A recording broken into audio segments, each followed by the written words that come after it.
Hello दोस्तों, कैसे हो आप लोग। आज ना नया ब्लॉग में आपનું સ્વાગત છે। કેમ છો? મજામાં હશો ને તમે?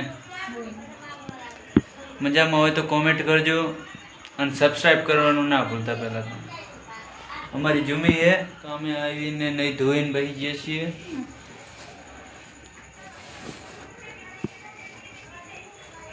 તમે શું કરો છો?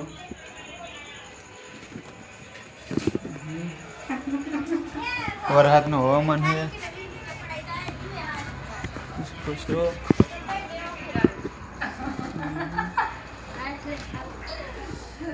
આજે લાઈટ નથી,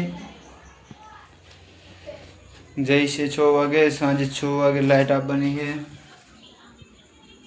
ને એકદમ અંધારું છે। તમારે અહીંયા લાઈટ છે? અમારે તો ગઈ છે। बाकी केम हाले छे? तबियत पानी ठीक? जय माता जी। मिलते हैं नए ब्लॉग में।